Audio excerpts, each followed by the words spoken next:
We'll click and go live. And we're live. Hello, everyone. Richard Hart from twitter.com/Richard Hart Win, and Dr. Julian Hosp. Richard, we're gonna have a blast here. I can We're see gonna this have an already. exciting blast.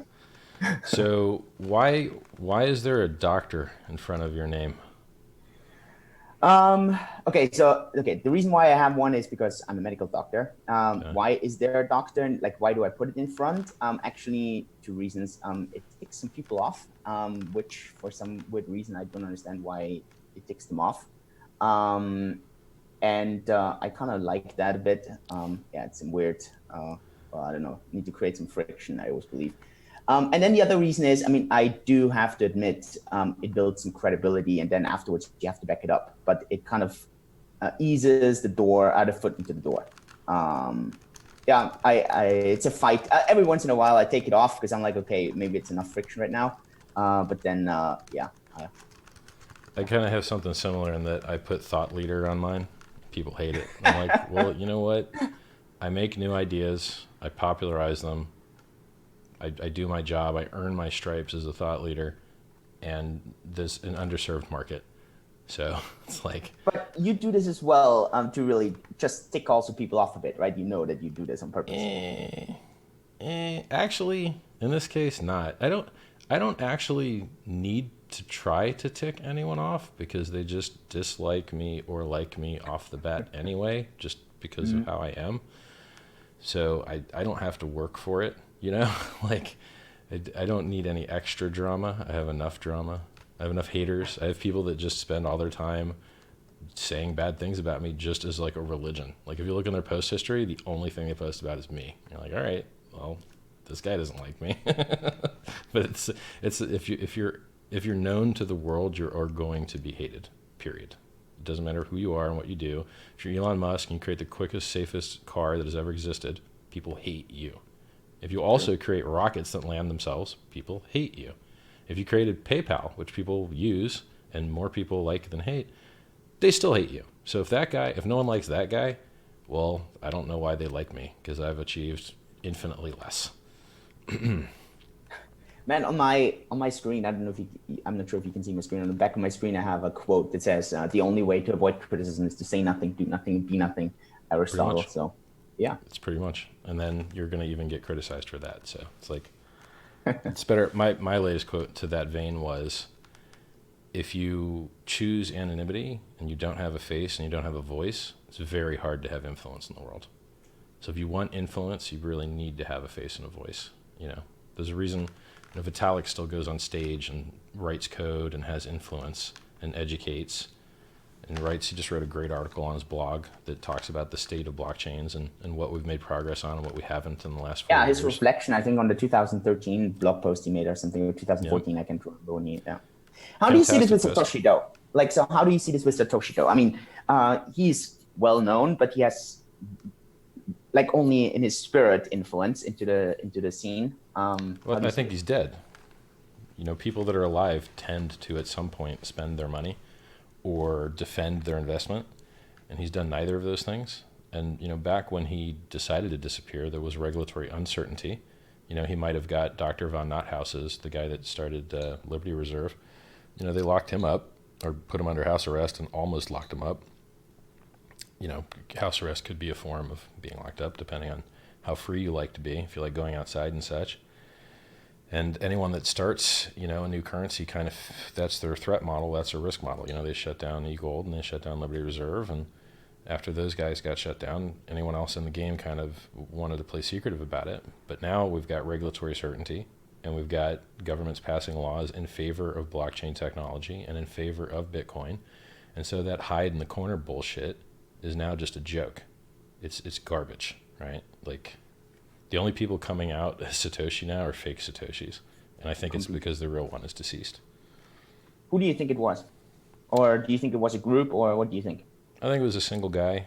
Really? And I think he was in the UK based on timing analysis and using SE instead of Z at the end of words. And I think it was my age or older, around 40 or older, based on double spaces after periods, which is something you learn on the typewriter. And then, you just kind of, when computers came out, you just did the same thing. He was a developer. His code kind of sucked, so he was very smart. So he was an academic developer. Yeah, I agree. Code It is was more part. of a academic than Right. a good developer. Yeah. Right. And I think he would Also, you don't buy into the idea that it could have been a group. So for No. you, it's like a group wouldn't have been easily timing attacked and de-anonymized through the times at which they post, which is any time you use real-time communication, that's what happens. So if someone says something and you instantly respond to them, then they knew that you were awake at that period. And if someone says something and you don't instantly respond to them, they knew that you either weren't awake at that period or were choosing not to, right? And so if you really want to stay anonymous, you have to mix your vocabulary, mix your spelling, mix your timings, never respond to anyone right after they say something. So anytime you're going to have a real back and forth dialogue where there's relatively real-time communication, your anonymity is pretty fucked at that point. And he had that form of communication. So but a lot of people try and restrict the set of people that could have been Satoshi to members of the cryptography mailing list, which was the first place the white paper dropped, and where all the other things that were quoted in the white paper dropped first as well. So it could be reasonable that someone on that mailing list was Satoshi, but people only, of the few hundred people that were on there, people only popularly know 4 or 5 or maybe 6. So I agree.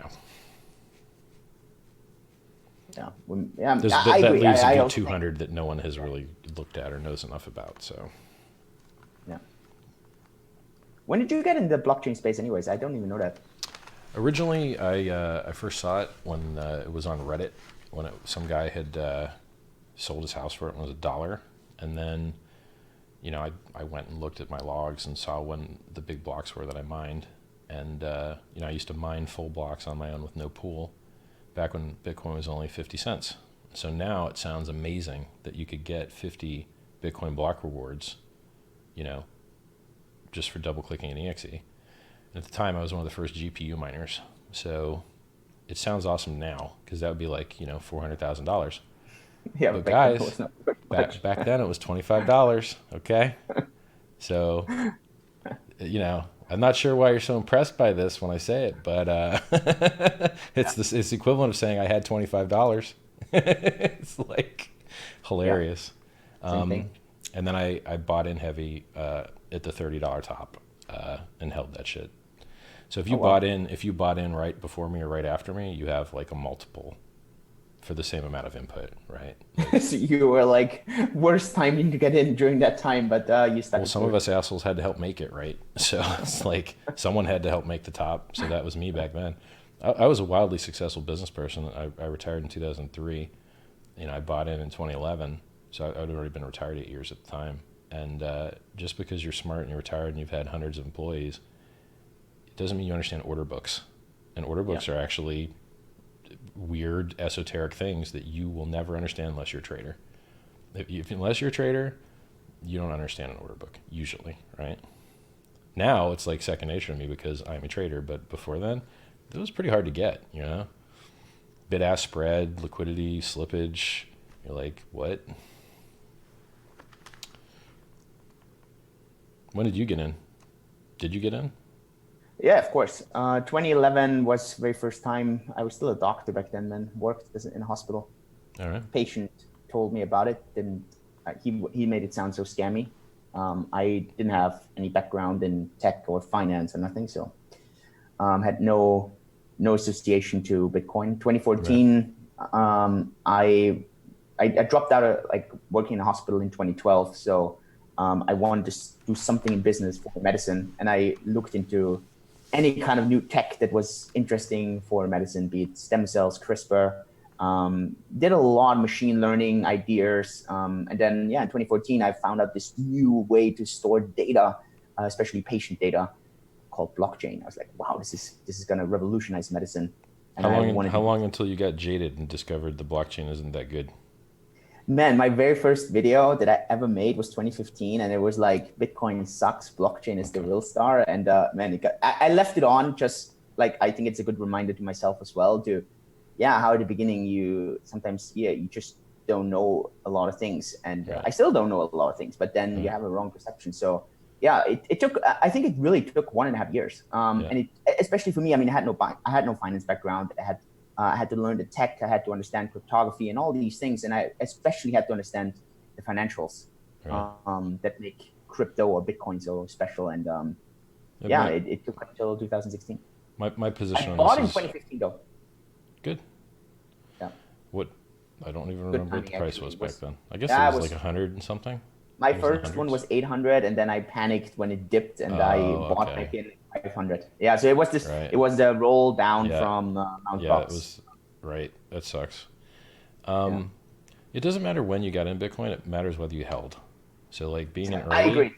I agree, great. A man. I lot of know so people. many people who came in 2010, and yeah, they made way less money than I had, and it was just purely because I just stuck it through. Yep.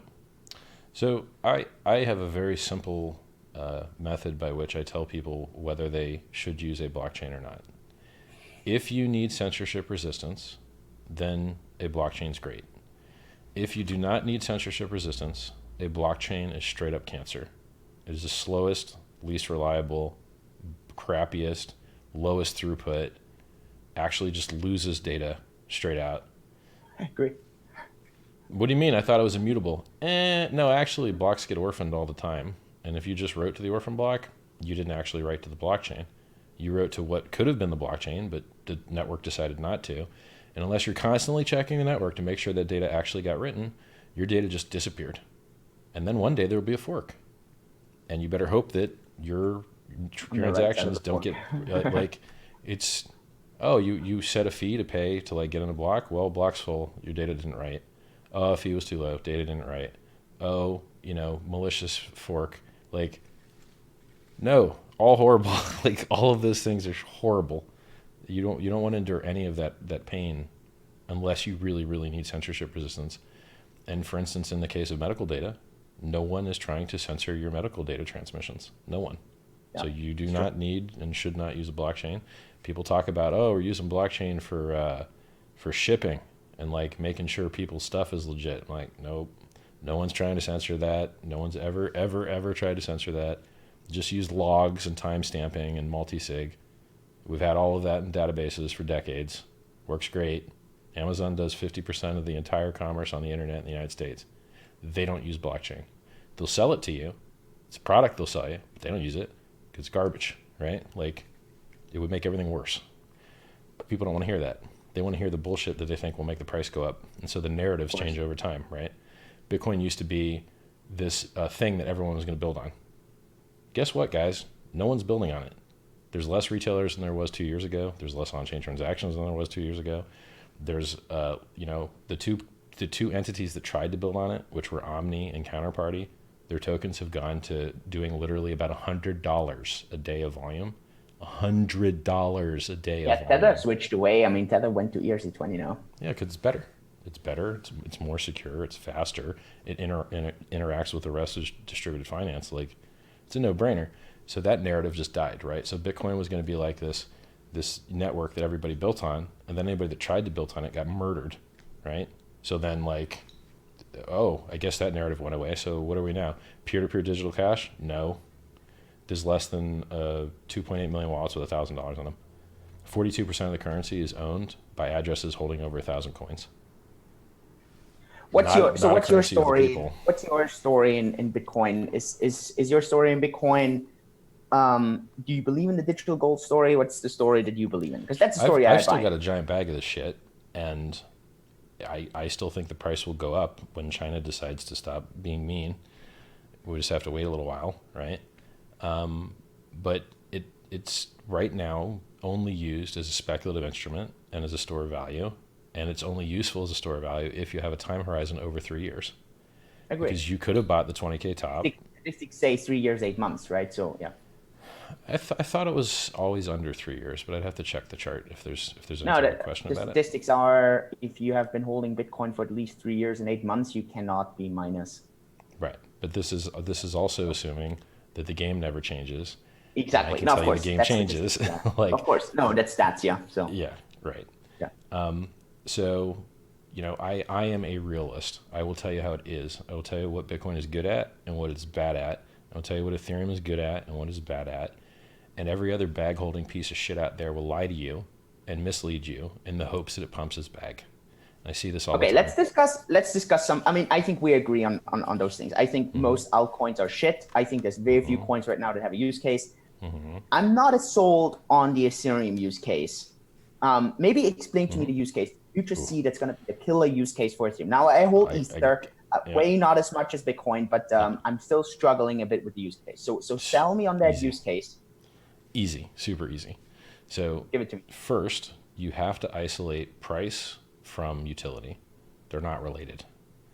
The shittiest, scammiest, garbage projects in the world. You should know about these. Not challenging on that one, brother. They pump fucking hard, right? And then the currencies that actually have utility and are actually useful, they tend to not pump that hard, because getting more people to buy than sell in a primarily speculative market has nothing to do with utility. It has to do with hype and marketing and promotion and getting people to click the green buy button, right? So like take Monero. Monero is what people that bought Bitcoin thought they were buying. They heard about this anonymous digital currency, right? And all that crap. Well, Bitcoin doesn't have that, but Monero has that, right? But how's the price looking? Garbage. Why? Because life ain't fair, bro. Life is not fair. And I could list you another good project that is pretty cool, and the price ain't never going to go up. It's never going to go up. So let's talk about Ethereum, right? Am I bullish on the Ethereum price? Not really. Why? Well, Tether is now 50% of the transaction volume, or 33%. And they used to not be on that network as much as they are, because they moved all their Bitcoin transactions off Omni on Bitcoin over to Tether. And then that's a huge adoption win, right? Like, hey, we just got all of this extra use and all of these extra users, and so now our price should go up, right? So what did the price do? It just died. Didn't give a fuck. Okay, well then I guess more people using that substrate doesn't actually increase the value of the tokens. And if you think about it, why would it? Okay, some guy is now using the Ethereum network for transactions, and he's paying the miners a couple pennies to do his transactions. At what point during that is someone clicking a green buy button for the Ethereum tokens? Those couple pennies that you give to the miners isn't causing large purchases of ETH on exchange. So why would the price move up? And then once you realize that like adoption and success being a dumb pipe has no market pressure buying potential, then you can be very bullish on the technology and not bullish on the price. As a matter of fact, the better the technology is and the higher the throughput is, the lower the fees are, and the even less buying pressure there is. So okay, but so what's the use case? Like, explain to me the use case. You're like, sure, that's the use case for Ethereum. Yeah, it is more secure than Bitcoin. It has never had. Come on. Sure, you ready? Okay. Yeah. Okay, I'm ready. Okay. Come on. Sure. Yes. So, how many times has Ethereum rolled back the chain? Well, once. I know once, and that was massive. And they're going to say they didn't roll back the chain because nothing changed in the past. They just changed the future, right? They just took out the hackers' coins, right? Okay. Now, how many times has Bitcoin rolled back the chain? Honestly, I don't know, because that was pre my time. I think 2010 they did it or something. Yes. Someone minted 6 billion Bitcoin out of thin air, and they had to roll back the chain. So they both rolled back the chain once. One was from a technical fuck up that needed fixed, the Bitcoin one, and the other one was them just deciding not to let a hacker steal the money. Not a technical fuck up.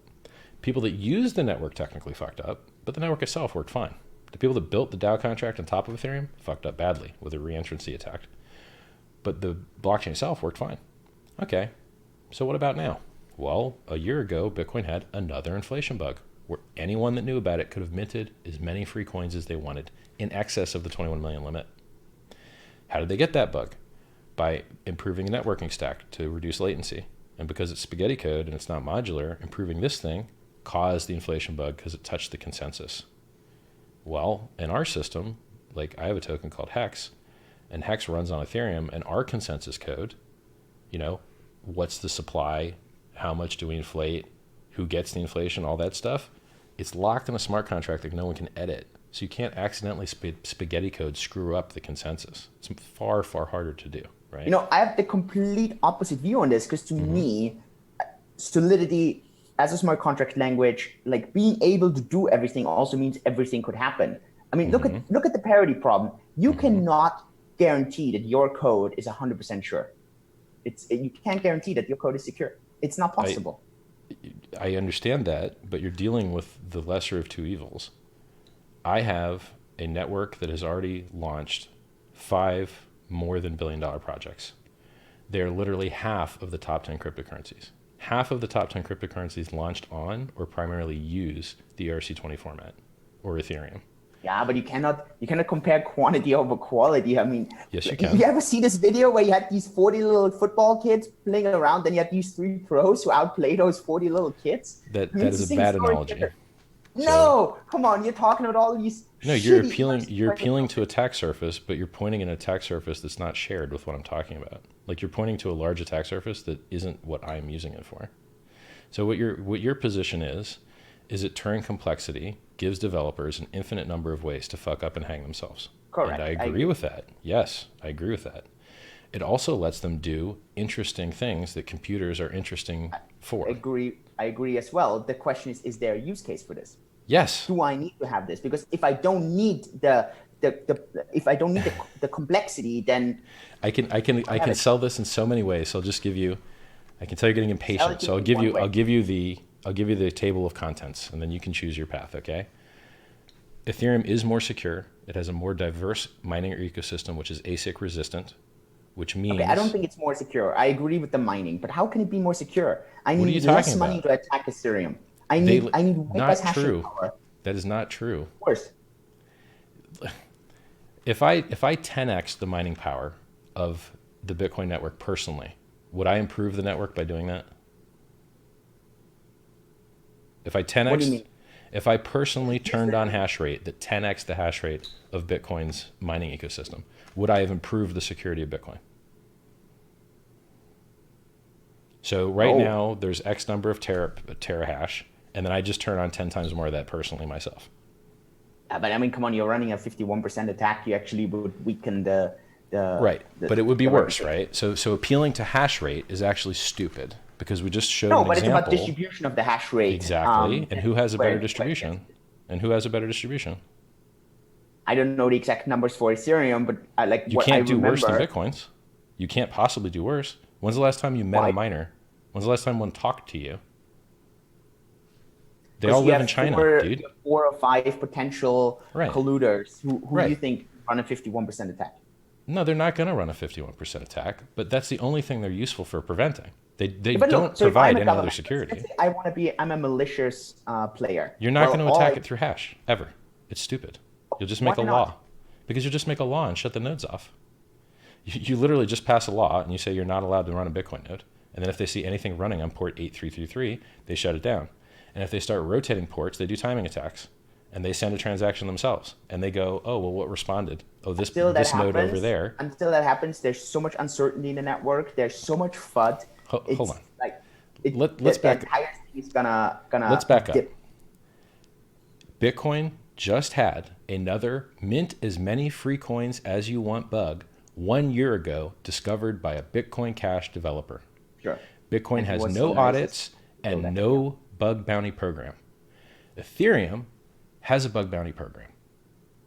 Very simple, right? Ethereum has never had. There is the foundation behind it. Bitcoin doesn't have that. Right. Ethereum has more developers, a more aggressive network they're attacking, has launched or is the primary substrate. But I disagree with quantity. You're talking about more and more and more. To me, it's about better. To me, right. How is the only better that you have is hash rate, and more hash rate is not better when it's centralized. So show me the qualitative difference on your side. So if everything I say is quantitative somehow, which I don't think it is, you show me qualitative for your side. Okay, so qualitative for me is it's way harder to attack the Bitcoin network simply on That's based on hash tautological. rate. That's not evidence. Right. The way that these networks have failed has never been hash rate based, and it is very unlikely to ever be hash rate based because people aren't willing to shoot their mining equipment's value in the head. I right? agree with you on this. Right. So what we need is bug bounty programs and audits because that's where the bugs actually happen But how and is keep Bitcoin happening. supposed to do that? Bitcoin They can't like, because they have a tragedy of the commons. No one can afford to fucking do it. So I paid for 2 audits, the 60 grand that it cost out of my fucking pocket because I have the money to do so. But no one's putting up 60 grand to audit fucking Bitcoin because of the tragedy of the commons. I wouldn't put up the 60 to audit Bitcoin, but I'll put up the 60 to audit Hex. So as long as there's a tragedy of the commons, it's not going to get fixed. So here's another. I can keep listing the reasons that Ethereum is better than Bitcoin. Higher throughput, lower fees, distributed finance. If you want to use a stable coin in Bitcoin, do you know what you need to do? You need to leave the network and you need to go through a centralized counterparty to try and get into a stable coin. If you want to use a stablecoin Ethereum, you know what you need to have to do? Stay in the network and use a peer-to-peer stablecoin that's already built into it. Oh shit, how much better is that? Crypto is made to remove counterparties. And if you use that siloed, walled-off thing that no one can build on called Bitcoin, you will be isolated from the rest of the finance world. So I'm challenging you on this because obviously you know that we have a project called DeFi Chain where we're building on top of Bitcoin and where we don't need centralized parties. Why? Why would you do that? So bad. No, it's going to be You're awesome. You're paying the maximum fees for the least throughput for the fantasy security theater of higher hash rate, and that's where none of the attacks come from. And you have the worst auditing ecosystem. You have the least attack surface by having a language that's like, well, I agree with you. But that's not how attack surface works. If you're building on top of something, the Lightning attack surface has nothing to do with the Bitcoin attack surface. They're different repositories built by different developers that run on different ports, that run at a different compiled exe. They have absolutely fucking nothing in common. And whatever you're building on Bitcoin, the attack surface that it has is totally unrelated to the restriction of opcodes in Bitcoin. Totally unrelated. Of course, I agree with you on this, but at the end, it's still a similar opcode set with some extensions to run DeFi. No one is going to put your opcodes onto the mainnet, bro. Like, we don't need that. We don't need to have our opcodes on the mainnet. Right. I agree. I think so. Why are you? So you saw Counterparty fail, and you saw Omni fail, and you saw Mastercoin fail, and you're like, yo, I want to be the 4th guy to fail. Why would you do that? And you already built this. No, because it's a different value proposition. The value proposition that Counterparty and Omni and all had was to create colored coins, basically on another chain, and Ethereum just came with a complete different value proposition that was way more creative. Do I think Ethereum is actually going to succeed in the ERC20 token? I'm not sure. Just because there's so many doesn't mean it's a success. That's fine. Listen, how many ERC20 tokens are out there that you think are a really strong success? Like you could probably count them on one hand. Sure. Yeah, I agree. Yeah. So. And how many successful internet book retailers are there? And how many does there need to be?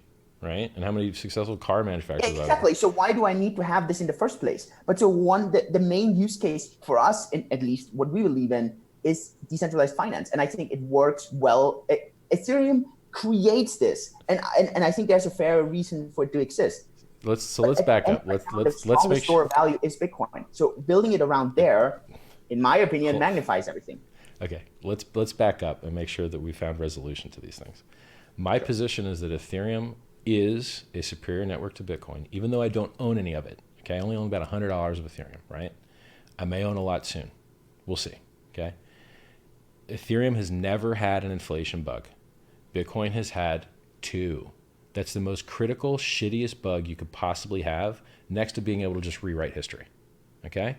So any other statements or bullshit or analysis is completely moot after just saying that.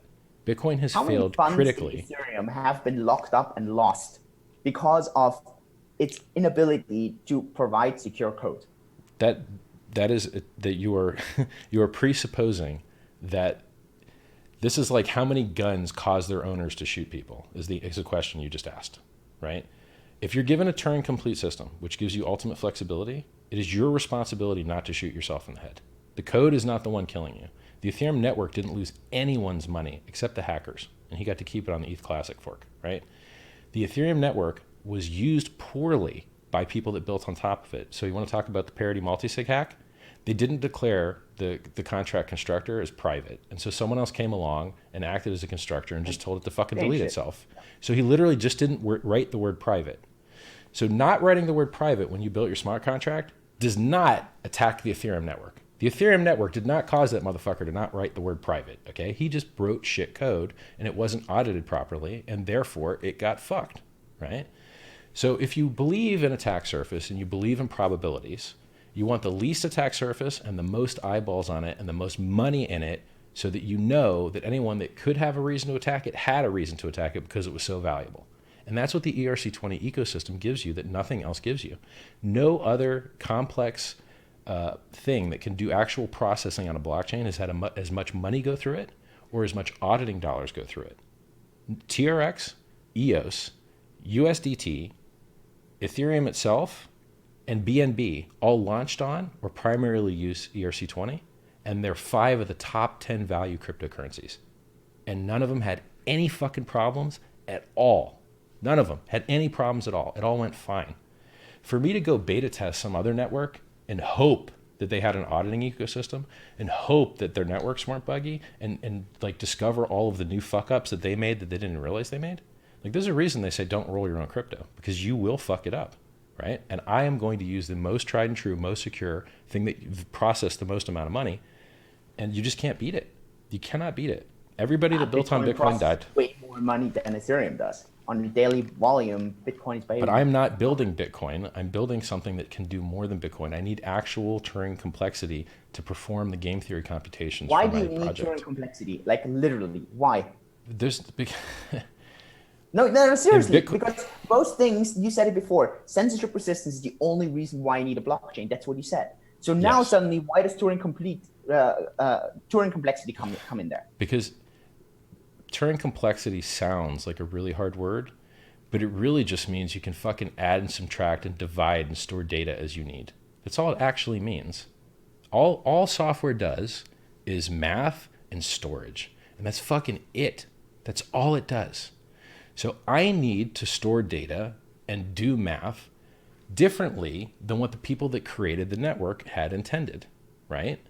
And so my options are I could either take all of that game theory and math and then roll my own fork of Bitcoin and worry about getting 51% attacked, or do a proof of work of change and worry about getting 51% attacked, or run on the highest hash rate network in the world next to Bitcoin that isn't having any 51% attacks and never has had, and has never had an inflation bug, and has the best auditors, and has something that's had billions and billions of dollars routed through it. It's a superior value proposition.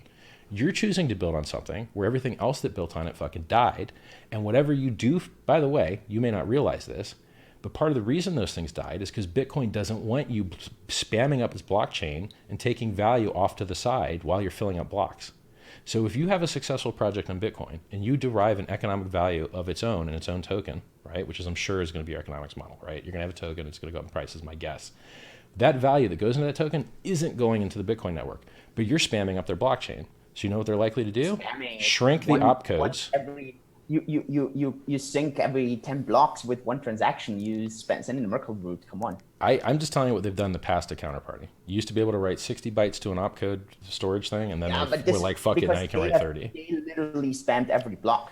There's no spamming of the block. I'm just telling you, you have a counterparty that doesn't like you. So You're building on a network that doesn't want you to build on it. Okay, show me the project right now that allows you to use Bitcoin for decentralized finance. A lot of them, but they all have centralized counterparty risk. Exactly. Tons, like every exchange. But I'm talking about DeFi, not CeFi. In Bitcoin, I don't know of any. Exactly.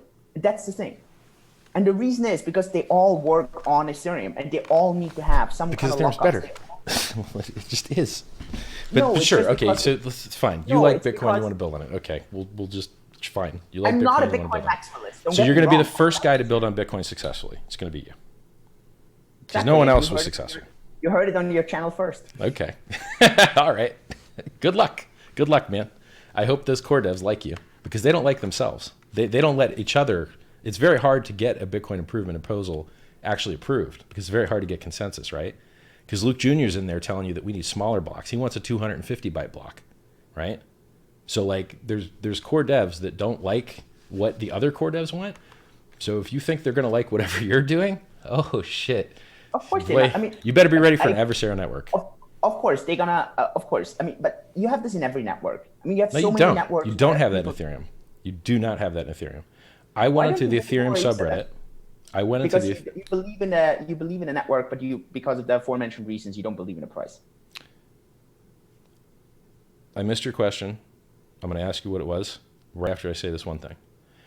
I went to the Ethereum subreddit on Reddit and I said, hey guys, I want to make a list of things Bitcoin, that Ethereum does better than Bitcoin. Didn't get any traction. No one even wanted to participate. They're not into that shit. They eat soy, they kumbaya, and they're friendly and they're nice. That's how they are over there. And that shit ain't got nothing to do with Bitcoin. Because if I go over to the Bitcoin subreddit and I'm like, hey boys, let's talk about what we do better than Ethereum. Bam! We hate Ethereum! Ah! Like easiest thing ever, right? They're just different human beings that have different value systems. So to fork out hackers' funds in Ethereum, easy. To do on Bitcoin, probably harder. To get improvements in the Ethereum network, easy. Because they want to experiment and try different stuff and let 1,000 flowers bloom and all that jazz. And Bitcoin, it's like, nah, we ain't doing barely anything. Last upgrade we got was 2 years ago, which was a 25% throughput increase with SegWit and transaction reliability fix. And what have you got since then? You've got good maintenance upgrades. I mean, this last update they did was really good, but it's all maintenance stuff, right? It's all making things like this much better, like 100 things that are this much better, but there's no actual big thing. Absolutely none. Absolutely nothing, right? No big thing. But in Ethereum, you get a bunch of big things, right? It's a different network made by different participants. Now, the value capture in most systems is the endpoints, which is why your internet company wants to sell you television shows, because they can make money selling you television shows and they can't make money as a dumb pipe. Blockchains are pretty much operating the same way in the Ethereum network. Ethereum's price isn't going up, but if you add up the market caps of the coins on top of Ethereum, they are going up. So Ethereum is kind of becoming a dumb pipe and letting all of the other endpoints, which onboard people and have value propositions, accrue the value, right? Bitcoin is going to be an adversarial network and not going to like seeing you capture any value whatsoever that doesn't pump the BTC price, and they will do shit to shut you down. But of course, that's exactly what's happening, and that's because it's true DeFi, and it will lock up Bitcoin. So how, to me, that's exactly the value proposition on top that the Bitcoin mainnet doesn't have. At the moment, I do see it as store value, and suddenly you have it as a true asset. You can use it as an asset that you can get a loan in return, and so on. Look, I like distributed finance. Like here's the way that I think of it.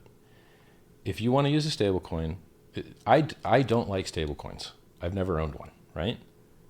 Maybe for like 10 minutes on some shit exchange. Sure, for I don't own stable coins either. But like, I don't like the idea of adding a counterparty between me and a bank account when I can just deal with the bank directly. I think we all agree on this. Right. Do you even think this about DAI being? I think DAI has less risk because you can't seize its bank account, but it still has some risk because people do some voting. But it still is better than having some guy between you and the bank. Risk? Sure, it's there, but I think they got audited by Trail of Bits, and you can't do any better. So that's as good as you can do. Like the auditor we use is just as good as Trail of Bits. It's chain security, but like that there's still a premium on, like, if you're lending DAI versus Tether, you still pay a premium on DAI or you receive a premium actually because of the smart contract risk. So the market actually disagrees with you. The market says lending. Look, I don't like any stable coin, even that one. I like DAI better than Tether, but I don't like either of them, right? Like I would rather make mad gains in choosing the right token and get a 4,000x. I'd rather get that than sit around and make fucking nothing with virtual fake fiat. Like, not interested in that. Okay. Maybe someone else likes that shit, but I don't. So I compare Bitcoin tried to do currency and failed entirely. 100% failed. But ended up with store value, which is more valuable. Cool, right? Still got a big bag of Bitcoin, hope the price goes up. Can I jump in there? Do you Sure. see any decentralized currency actually be currency, or do you think that will be a domain that will take be a long time by centralized institutions? It'll definitely happen. It just takes a long time. It will definitely happen. It just takes a long time. What's a long time? Is that 25 years? Or what's it? Could be 15 years. Could be 10 years. Because you need the killer app to start onboarding millions of users. Because it takes a lot of millions of users, a lot of days to onboard, some number of That's billions. where I always believe, like something like Libra will Sure. always taste Bitcoin, Yep. for example. Yep. Yes. Yes. A company that has billions of users will onboard whatever small percent of their billions and have more millions than whatever your crypto project currently has. Period. That's the math, right? Now, will they be as censorship resistant? Probably not. Yeah. Does anyone really care? No, because they buy shit that's totally not censorship resistant, like stablecoins, right? The reason I mention stablecoins to you is because most people don't realize the number one crypto that does the most volume of any crypto ever invented is Tether. Yeah. True, real ass volume, not true. fake. It is true. And since people want that, if you have one that you can plug into on the same chain, if you try and do finance and have to jump off the chain, you're fucked, because you have to trust an oracle to tell that chain what's going on with the other chains. And that oracle is your central point of failure. And if you have a central point of failure, you can skip the blockchain and do it in SQL or Oracle, the actual database company, and then just skip the blockchain, right? And have higher throughput and lower fees, and you have to trust this guy anyway. If you want to do distributed finance, you have to do it all on the same chain. And then you can have atomic cross swaps and trustlessness and speed and reliability, and all these contracts can call each other. So my contract can be called by other contracts. So people can encapsulate it and make one that lets you trade staked funds, or they can encapsulate it and add margin to it without the central risk bullshit. So I look at Bitcoin like a silo, like AOL, and I look like the Ethereum distributed finance system, like the actual internet, where everything can talk to everything else. Because right now, if you build on Bitcoin, it's going to be you talking to each other at the moment. What does Ethereum talk to? It talks to each other, and that's like what, 20% of the market cap? And then Bitcoin, yes, but it's also the number two of all of them. And it's like, if you're saying that it doesn't do enough volume yet, then that's because DeFi sucks. It's not because Ethereum sucks. There's nothing wrong with Ethereum. If DeFi sucks and it doesn't have adoption yet, that's its own problem. It's not because Ethereum isn't doing its job properly. I still think Ethereum needs to solve its scalability issues. I really believe. I mean, look. Blocks aren't full. Huh? The blocks aren't full, and they have pretty much solved it, apparently. We'll see. Yeah, apparently. This is like every project. Oh, we have solved this. Or apparently yeah, but they've been fucking around for so long that eventually something might actually happen good. All software comes out late. All software comes out late. But sometimes actually the shit finishes, right? Late, but finishes eventually. Like I'm optimistic on this. I have to admit, I'm optimistic on Ethereum actually delivering. What I hear here in Singapore, and there's a lot of ERC20 projects here, and a lot of people who are very close with Ethereum. And when I talk to them, a lot of them are very optimistic. So I agree with you on this. Well, I mean, even if everything remained code-wise the same, if you just change some of the hard-coded magic numbers in there with, block timing or block size limits, you should at least get the increases that the hardware substrate gives you, right? Like the latency you can't change because of the speed of the light, but everything else you upgrades when the hardware upgrades, right? So you should be, it's like in Bitcoin, just having a 1 megabyte block and never moving it up, even though everyone's computers and internet connections are faster. It's not that great, right? The shit should move up a little bit. And even in their old roadmap, they had it moving up a little bit. And I haven't looked at that roadmap in a long time. It's been 2 years. So can we get 100 kilobits, bro? Can we get 100 kilobits? Yeah. So back to Ethereum. Lowest fees, no 51% attacks, no inflation bugs. Still a use case that has to go on Ethereum. Ethereum itself is just a substrate. As long as that substrate works for you, if there's other blockchains that support whatever language your smart contract's written in, which is probably Solidity, then you can just run on those networks too.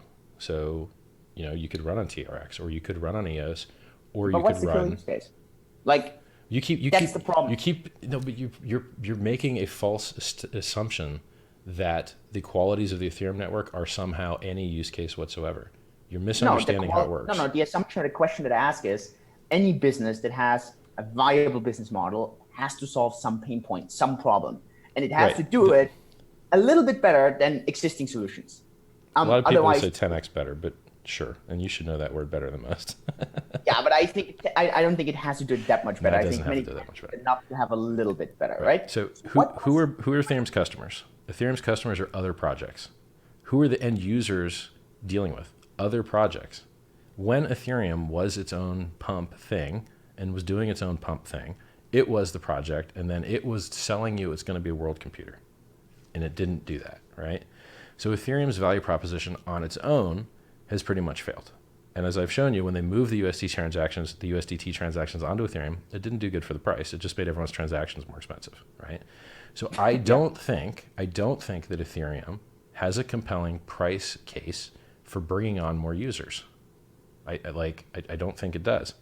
And I don't think that matters because I don't have a bag of it. At some point, this is related. At some point, there have to be economic incentives for the network to grow, to be stable, for people to invest money into this. That's exactly my point. It's all of the coins built on it. It's all of the coins built on it. So like half of these quantity over quality. There's maybe 5 projects, 10 projects that are really viable as an ERC20, and even they are questionable. Why do they have to be an ERC20 token? I know why. They could be on anything else. ERC20 tokens purely for fundraising.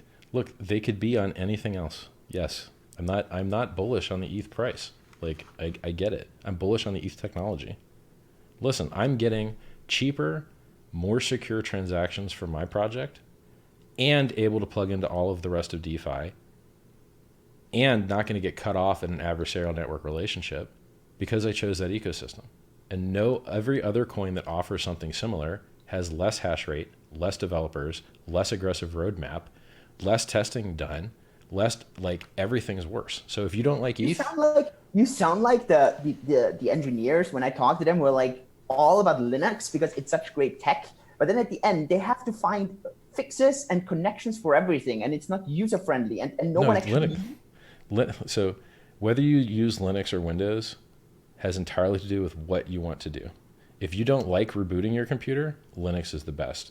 If you want to play a video game, Windows is the best. If you want to actually use your computer, then Mac is the best. Mac's okay, but I mean, there's problems with it too. Like, do you like a weak ass graphics card? Do you like your graphics card overheating and throttling?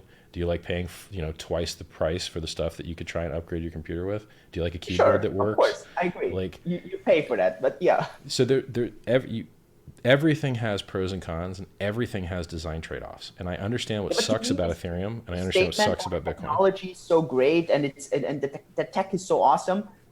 That doesn't mean the price is going up. It doesn't mean throughput will get fixed. But it's the best we got now. It's just the best we got now, and it's likely. It seems like it's getting farther ahead in the best category. Like I'm not here to say like ETH is the best thing that's possible, but it's surely the best thing we have now. Think about if this is like. Honestly, this is a thought that I've not even thought through. Can a project in the crypto space be successful without the price having some kind of appreciation or increase? Is this not going to kill the ecosystem from within? Yes, it can. I would have to give this some deeper thought. I honestly don't have an answer to you on this. I've got this figured out. It's very simple. Blockchain, not Bitcoin, doesn't work because proof of work only works if the token has value. Okay. So you must have some minimum value in the inflation reward for the miners or have a high enough fee market in the miners to prevent 51% tax. You do actually need that. But the miners are vastly overpaid currently, which is why you don't see 51% attacks on easy to attack networks. If 51% attacks were more common, then you would need even more fee structure or inflation rewards to pay the miners to prevent those attacks from happening, right? So, but don't you see that risk that if there's no economic incentives, that it's just going to die from within? It's never happened to any blockchain before. The risk that we have is bugs in the code. Yeah, but I think we don't have enough. We don't have enough time sample. We do. 10 years is long enough. We've had enough crypto. I'm not sure. There's still so many projects that just linger along. And I think exchanges still have enough incentives. But here's the thing. You're devaluing the value of those projects by thinking they don't have a high enough price, but no one's losing money on Dogecoin. No one's losing money on Dogecoin. It's worth $250 million, and it's a joke coin, and no one's losing any money using it. And it works just fine because a fork of Bitcoin from a couple years ago works just fine because Bitcoin was just fine a couple years ago. Litecoin works fine, Monero works fine, Ethereum works fine, Bitcoin works fine. All of these things will transmit your value very reliably, and you don't have to pick a winner or loser. They can all coexist, and they can all fit their little niche, and they all work just fine. There's nothing wrong with any of those projects. In and out of the money addresses on Dogecoin, that's funny because I know that, and it's like 62% of the addresses on Dogecoin are in minus. 62%. And so I don't know the price. Don't hold it. You can still use it. You don't have to hold it to use it.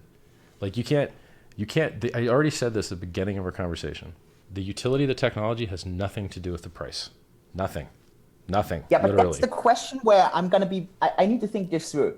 If you can actually be right on this, that's a bit of a challenge. How about this one? Bitcoin's the best it's ever been technologically. Fucking price dropped 85%, bro. So if the price was related to the technology, and the technology is as good as it's ever been, and the mining hash rate is the highest it's ever been. Centralization actually need good tech. Does it? Is the tech the quality? Is the tech the qualifying factor? Of what? Of how good a blockchain is. Is it the tech or is it other parts? Is it decentralization? Is it network effects as user numbers? Well, some of these are probabilistic. Bitcoin is by far ahead. If it's like, what's the value of the door lock in your house? Well, are people actually trying to break in?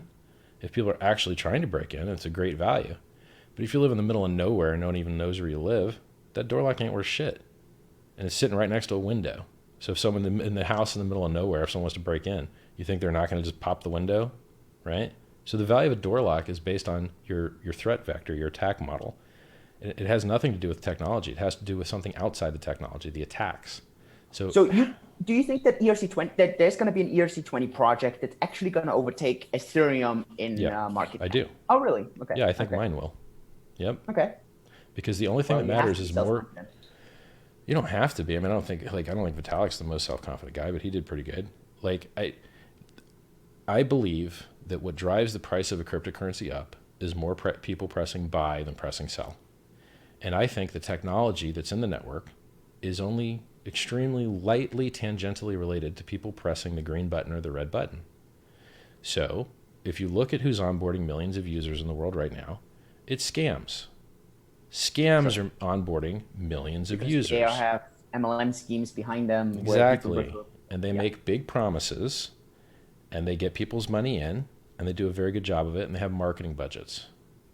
Ethereum doesn't really produce any ads. If they do, they're poor. Bitcoin doesn't really produce any ads. If they do, they're poor. Bitcoin and Ethereum don't have referral programs. Well, all of the things that onboard millions of users do have referral programs, like Amazon, like Tesla, and like the Ponzi schemes. My project has a referral program. My project shows you huge percentage returns in hex, and they're mathematically accurate. Not USD. I have no idea what the USD price will do. Sure. So guess what? I have a referral program. I have very high percentage returns to show you, higher than the Ponzi schemes. And it's trustless, it's audited, it's free for Bitcoin holders. So we have a freemium onboarding, which is how they got me. They got me with the freemium double-click EXE. Yo, here's some coins. Isn't this fun? Haha. Now give us all your money. And then you send them the check. You send Mt. Gox your money, right? So how much do you think your prejudice towards all this is because of our project, and how much, because obviously ours is built on Bitcoin and yours is built on Ethereum, and how much do you think is based on rationalism? Because I think I lose prejudice in there. I lose hundreds of followers a week by telling the truth about what I believe. Hundreds. If I tell people the truth about Tether, I lose probably 30% of my followers per week, right? Of the hundreds I lose a week, I lose about 30% for telling the truth about Tether. For saying that Ethereum is better than Bitcoin, I probably lose about 60%. And then I lose another 10% by telling people they should stop trading. Do you think that is because you're wrong, or do you think that it's because those people are wrong? No, these people, they're not technically qualified to adjudicate correctness or incorrectness of any of my statements. They're not smart enough. What they are smart enough to know is what they own a bag of. And since I was a Bitcoin maximalist and I said terrible things about Ethereum, just like you're saying now, look how much money was lost. You know, how many times do you want to see people lose millions of dollars until you realize it's a bad idea? Yeah, that's all true, right? And I leave that Medium article that I wrote up because it is all true. But then when you get to the nuance of it, you're like, yo, actually, they used it improperly. They just didn't write the word private, and that has nothing to do with the Ethereum network. And actually, Bitcoin's had 2 inflation bugs, and Ethereum's had 0. And actually, Ethereum has introduced and uses, or is the substrate that introduced or is used mostly by half of the top 10 cryptocurrencies.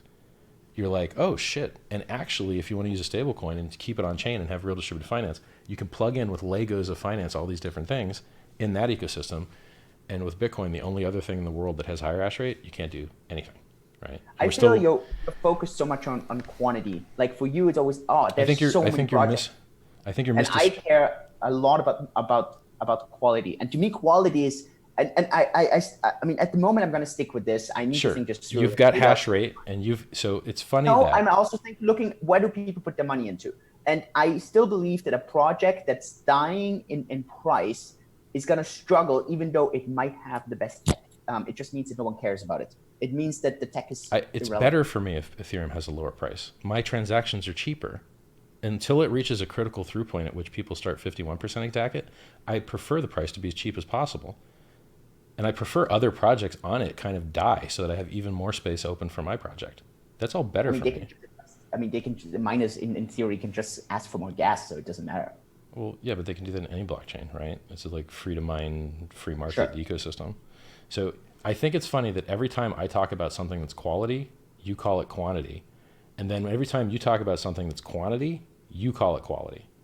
So the only thing you've talked about is hash rate. And what could be stupider computation than hash rate? It's not even computation. It's literally just brute forcing. That when Bitcoin says we're solving a hard math problem to mine blocks, that's actually a fucking lie. It's not a hard math problem at all. You're literally throwing shit at the wall. And you're overclocking to get even more inaccurate shit, but your inaccuracy is worth it because you can get like 8% more errors, but 10% more hash rate and be up 2%, right? Like, now, I don't want to appear that I'm a Bitcoin maximalist because I'm really not. I do see the merits in Ethereum, but I still haven't understood the use case for Ethereum. Okay, so fuck Ethereum. Let's just talk about Bitcoin. What is the quality? It's had 2 inflation bugs. It's had to roll back the chain once. It never gets any upgrades. Yeah, okay, the quality. Lightning has bugs, and Lightning has nothing to do with Bitcoin, I might add. Okay, so show me the quality. To me of Bitcoin is it's the most decentralized, the most censorship resistant, digital store of value that I know of. It's obviously false. I feel the most, and that the most people agree on. Let's say it this way. So the most people agree on it. It has the largest network effect. The network effects are massively, massively valuable. I agree with that. I agree it has the most users probably. Bitcoin has this by far to everyone else. So that is why I would feel the most users, most liquidity, best legal certainty. I agree with that. Yeah. But censorship resistance? No. Anyone can join the Ethereum network with their GPU.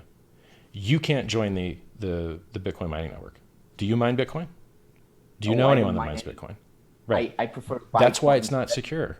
That's why it's not secure. It's not secure. It's not censorship. Bro, in China, they just shut down 173 exchanges like this. And they snap their fingers.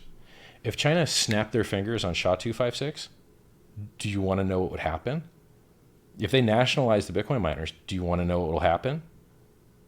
The vast majority of all hash rate for Bitcoin in the world will be Chinese. And they don't let you watch South Park. And they don't let you watch Winnie the Pooh.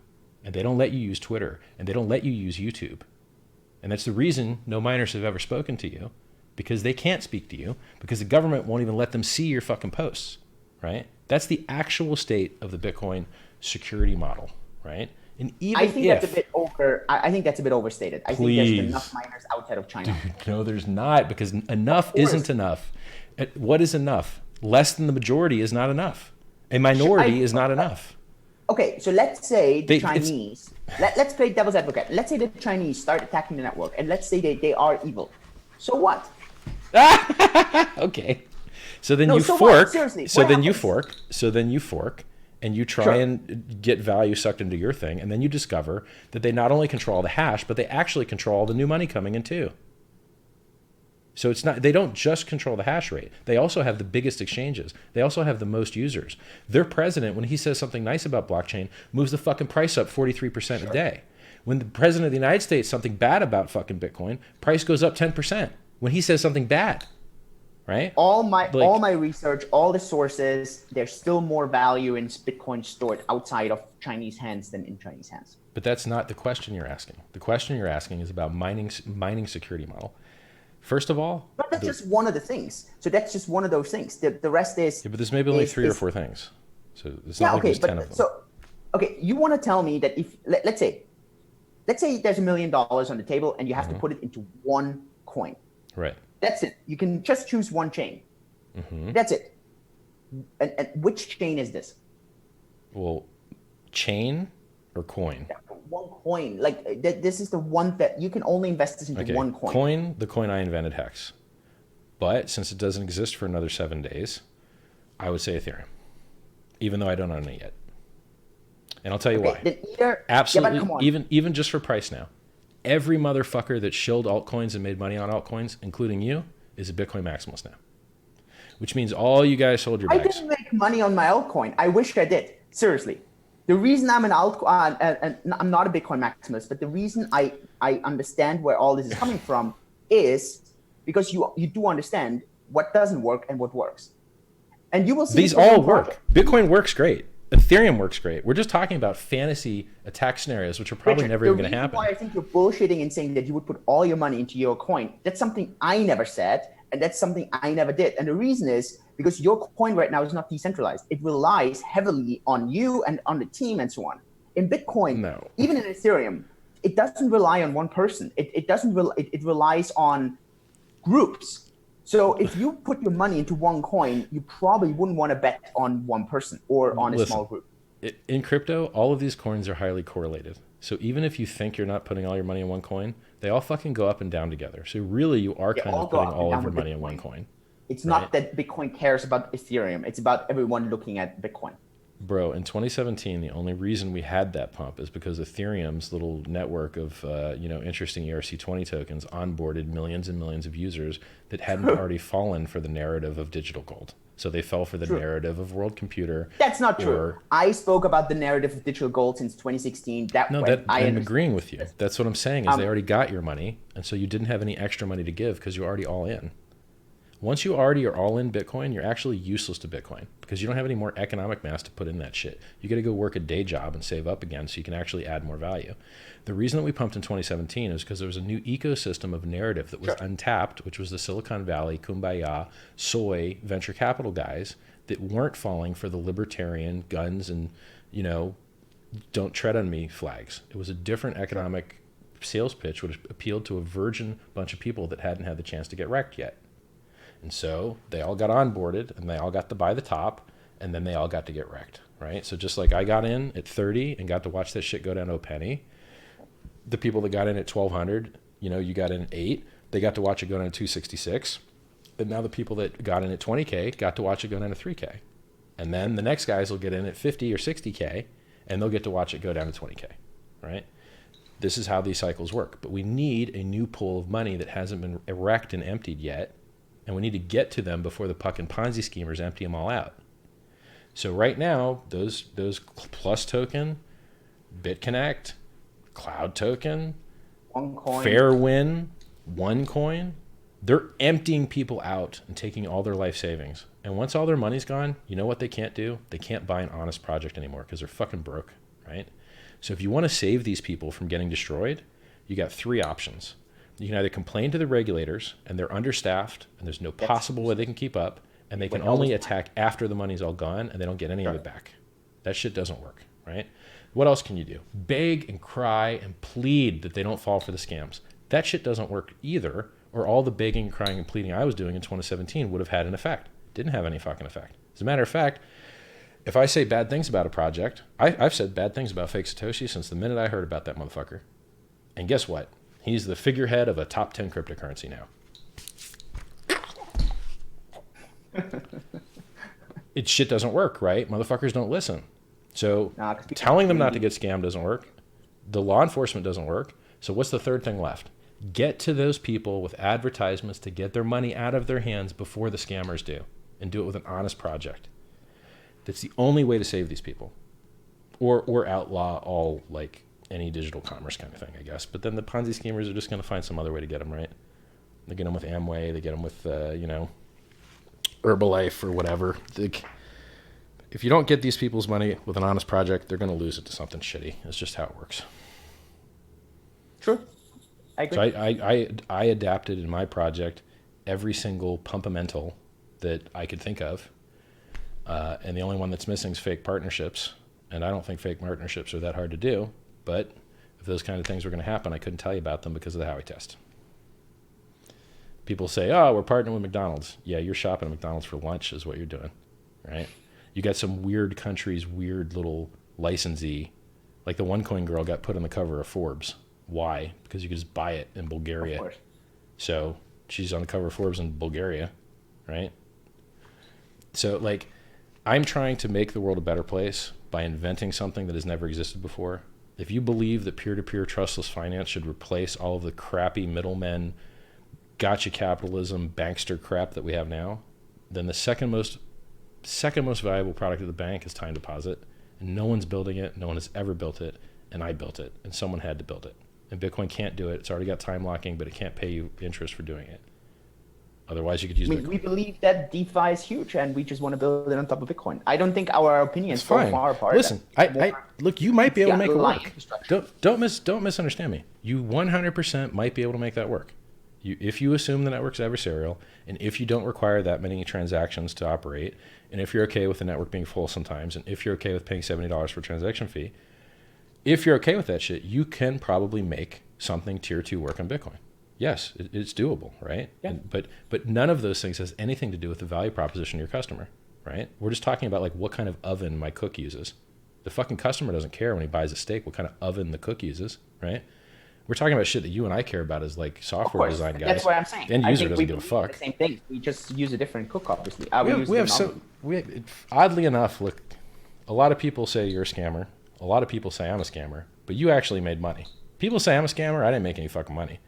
People say you're a scammer. I hear you made money. I wish we agreed on less. I wish we could argue more because this sucks, right? It would be because you have like that connotation around you or whatever. It would be great for us to disagree more. But so far, everything I've heard you say seems pretty fucking reasonable. So, look, the reason why people think that I'm a scammer or that you're a scammer or that we all make money is because they assume they don't know the facts. And that's what it comes down to. So what I think is I have processed millions and millions and millions of credit card transactions, and I understand how that ecosystem works. And I have seen other people try and start like, hey, I'm going to create some company, and then we're going to say you're an employee, and then we're going to give you a debit card, but really you're not an employee, and really we're just trying to game the system, and really we're just trying to sell these debit cards. And I've seen that shit get shut down so many times. And I was like, yeah, 10X is basically one Visa regulator guy being like, nah, and clicking no, and then your business model disappears. Yeah, and that's what happened. Right. So I knew that would happen, and anyone that's been in credit card processing would know that happened. But you kind of built a thing on it anyway. And it was weird to me because, like, so for me, I would consider that scamish because anyone could have predicted that would occur because we've seen it occur so many times before. And then I see you do shit that isn't scamish, right? Like I saw apparently your guys do the first atomic cross swap between an ERC20 and Bitcoin, but you can only get it to go one direction. Was that called Copart or something? Yeah. Okay. Yeah, Comet. What was it called? Comet? Comet. Yeah. Yeah. So that wasn't scammy. That was real innovative dev shit. And, you know, maybe that's the kind of thing you can only do when you've got money from some other thing you're doing, right? So look, honestly, I think nothing of what we had intended on doing was in any way scammy. Did we make mistakes? Yeah. I think, and that's what it's going to show now is I think it's just, there was maybe some politics within the company that I had underestimated that my co-founders used, and that's where it is right now. And I think, well, look, if Visa wouldn't just shut down everybody, the world would be a better place, right? Maybe. Like the banks aren't really your friend, right? They fuck up a lot of good businesses. So it's a question of how much. It's like, okay, Tether got $750 million jacked off them. Was that really their fault, or was it the bank's fault? You know what I mean, right? Sure. So I think that when you try and, so it's like me, people ask me like, hey, when people send Ethereum to the contract, where does it go? I'd love to tell you. And I'd love to tell you all the cool shit that might happen. But I can't. Because the government says that if you expect profit, you might be a security. So I have to make sure that you expect no profit from the work of others, right? Sure. So I have to do everything I can to make sure that that leg is non-security, or else you can't list on exchange, because these are not licensed dealer brokers. If your token's a security, you can't get listed on Bittrex, period. You can't get listed on Poloniex. You can't get listed on Coinbase. Right? They're not broker dealers. So people keep asking me this question, which threatens the safety of the project. And I have to keep telling them the hard answer, which is, I want to tell you, but I can't. So deal, right? Like, I can't tell you. I have no expectations. Expect absolutely nothing from me or anyone else. The project is what it is. If it appreciates because of its awesome design. It's not because of some entrepreneurial effort by someone else. Or there's another word that they use, which is like, it's like required or essential. I think it's called essential effort, right? Like if this guy stops working, then the project fails, some kind of shit like that, right? Like you mentioned that too. You're like, it's centralized. Not really, dude. It's not. It's a smart contract. It sits there. You can run it or not run it. It's going to do what it does. You're the network. There's no one with other secret codes that can like ask it to do different things, right? Like, so, and it's designed that way on purpose, right? Like in an airdrop, someone else hands you coins, and that has tax consequences for you, apparently, in the United States. In a fork, there's some common code. Well, in ours, the only kind of common code is we fork the UTXO set and make a top hash of it after we remove the Mt. Gox coins, so they can't claim. There's no other code in common, right? There's no Ethereum code other than the ERC20 base template from OpenZeppelin 2.0, and everything else is custom. We had to write it. So there's very little code. The operational code is nothing in common. The balances code, the UTXO fork, is slightly in common. And then it's not an airdrop because you mint your own coins. And so what's it most similar to? It's most similar to Bitcoin. In Bitcoin, you are not given your Bitcoin as a block reward. You make your own block reward. You make your own Bitcoin. You give yourself your own Bitcoin is how that works. Sure. In our system, it's the same way. We just have a hybrid proof of work, proof of stake, where we still do all the proof of work for transactions to make sure everything is legit and there's no double spending, right? But we also have proof of stake that shows you're only getting a block reward. You're only getting an inflation reward if you were a staker, right? So we have a hybrid proof of stake, proof of work system that gives us the efficiency of not overpaying for security by paying a huge block reward inflation, which is just a protection racket in SHA-256. And we're only paying pennies of fees to miners. Now, as long as there's other successful projects in that ecosystem, we'll be very likely to be able to continue to pay pennies for fees. If everything else failed and it was just us left, well then, we could use the ERC20 to pay for fees instead. There's already code to do that. Like you can pay for your Ethereum block mining fees with an ERC20 token instead of the ETH itself. So at that point, we would just have our own fee market if we were the only surviving thing on there, but it seems quite unlikely. Cool. Richard, I need to start my day here. It's right. getting 9:30. We're willing to get going here. This conversation I thought was very good. I thought we talked about... I would love to continue this, especially when maybe both projects are live. When do you think you're launching? We would love to launch before Christmas, but it's probably going to be after Christmas. All right. You'll probably be a year late if it's a hard project. I thought modifying an ERC20 would be easy. No. We have the testnet up. It's really more a decision on when to launch rather than... Okay. Yeah. Well, look, I wish you luck. If you can make something work on Bitcoin, you'll be the first guy that makes it happen. And it is still a very good network, and it does have the most liquidity, and it does have the most regulatory certainty, and it does, transact almost as much volume as Tether. Hey, it was good talking to you, man. We'll do this again sometime. I would love to. Cool, man. All right. Richard, appreciate it. Thanks for everything you're doing for the space, man. Pleasure, brother. Bye. Cheers.